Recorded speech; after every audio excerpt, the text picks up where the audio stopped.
this question, as you can see that the file is already existing here.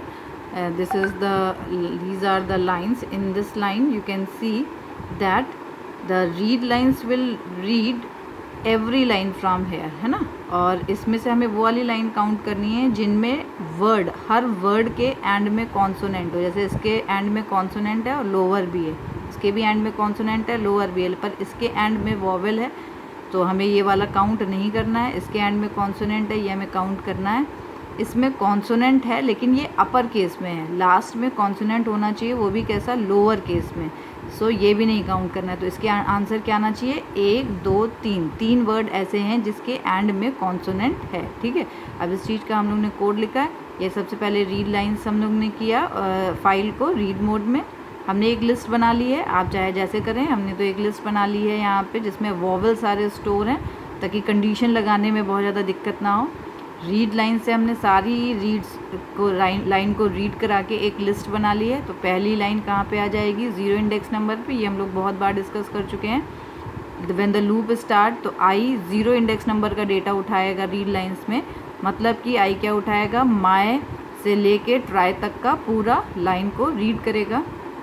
सी की value 0 है loop के अंदर क्योंकि हर लाइन का करना है. तो इस लाइन के बाद फिर से रिफ़्रेश होना चाहिए इसके लिए, फिर इसके बाद फिर से रिफ़्रेश होना चाहिए, इसीलिए इनसाइड द लूप.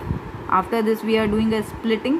स्प्लिटिंग करने से क्या हो जाता है, स्प्लिटिंग जब हम करेंगे तो सारे के सारे वर्ड अलग अलग इंडेक्स नंबर पे आ जाएंगे जी नाम की लिस्ट पे. ठीक है. ये 0 इंडेक्स नंबर पे आ जाएगा, ये 1 पे, ये 2 पे, ये 3 पे और ये 4 पे. अब हमने आई को प्रिंट करा दिया क्योंकि लाइन को प्रिंट कराना है. आई के पास क्या है, कंप्लीट लाइन है क्योंकि उसने माय से लेके ट्राई तक का डेटा फेच किया है, तो हमने इसीलिए सीधे आई को प्रिंट करा दिया यहाँ पे.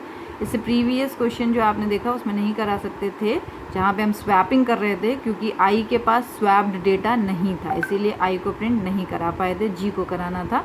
लेकिन यहाँ पर ऐसा नहीं है, सीधे हम आई को प्रिंट करा सकते हैं. अब स्प्लिटेड लिस्ट पे हमने लूप लगाया है तो सबसे पहले क्या उठाएगा, माय पहला वर्ड उठाएगा जो कि 0 इंडेक्स नंबर पे होगा जी के. अब इसने चेक किया जे का लास्ट इंडेक्स नंबर मतलब वाई एक्स में नहीं होना चाहिए, तो ये एक्स में तो नहीं है, और लोअर भी होना चाहिए, दोनों ही कंडीशन सेटिस्फाई हैं. प्लस प्लस करके इसे काउंट कर देगा. लूप फिर से ऊपर जाएगा. अब ये फर्स्ट को उठाएगा, फिर -1 इंडेक्स नंबर जे का जिसने फर्स्ट उठाया, -1 पे क्या है, टी. तो टी एक्स में नहीं होना चाहिए, नहीं है, और लोअर भी होना चाहिए, दोनों कंडीशन सेटिस्फाई हैं. इसको प्लस कर देगा तो वैल्यू क्या हो जाएगी, 2.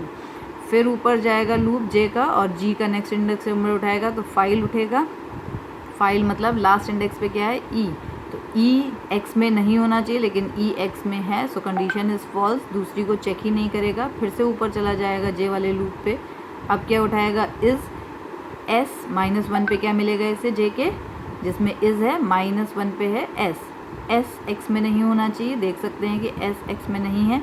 अब लोअर भी है, कंडीशन इज सेटिस्फाई, फिर से काउंटिंग कर लेगा तो टोटल काउंटिंग कितनी आएगी अभी तक, 3. फिर जाएगा ट्राई को उठाएगा, यहाँ पे जब लूप ऊपर जाएगा जी में से ट्राई को उठाएगा, फिर चेक कर रहा है -1 इंडेक्स नंबर पे एक्स नहीं होना चाहिए, तो ये कैपिटल वाई इसमें तो नहीं है, कंडीशन सेटिस्फाई है, लेकिन लोअर भी होना चाहिए, पर यहाँ पे क्या है, ये कैपिटल है, that is why it will not be counted. So total counting 3. अब यहाँ पे 3 को प्रिंट करके फिर ऊपर चला जाएगा आई वाले लूप पे, और अब आई नेक्स्ट लाइन को पिक करेगा. ठीक है. फिर से आपका काउंटर रिफ्रेश हो जाएगा और फिर से यहाँ पे काउंटिंग शुरू कर देगा. तो इस वाली लाइन में द के केस में -1 इंडेक्स पे देख सकते हैं वॉवेल है, तो ये काउंट नहीं होगा, एम काउंट होगा और इनोसेंट काउंट होगा. तो आंसर क्या आएगा, 2. Similarly it will work for all the others line. You can see the output how we are getting it. ठीक है. फर्स्ट वाली लाइन में 3 है, सेकेंड वाली लाइन में 2 है. यहाँ पे ये वॉवेल है, इसको नहीं काउंट किया. This is 1, it is a vowel, एक ही करेक्टर है, वो भी क्या है, वॉवेल. तो एम काउंट हुआ, गुड काउंट हुआ, स्टूडेंट काउंट हुआ, इसीलिए यहाँ पे 3. इसमें ये भी द भी वॉवेल, बी भी वॉवेल, ए भी वॉवेल. गुड के लिए काउंटिंग हुई, स्टूडेंट क्यों नहीं काउंट हुआ, क्योंकि ये कैपिटल हो गया, स्मॉल होना चाहिए था यहाँ पर. तो वॉट की काउंटिंग हुई है, आई की नहीं हुई है, हैव की नहीं हुई है, टू की नहीं हुई है, और डू की भी नहीं हुई है क्योंकि डू में लास्ट में क्या है, क्वेश्चन मार्क, स्पेस नहीं है ना डू के बाद. तो ये पूरा एक ही वर्ड माना जाएगा, ये तीनों करेक्टर, और लास्ट में क्या मिलेगा, question mark which is not a vowel, so इसको भी नहीं काउंट करेगा.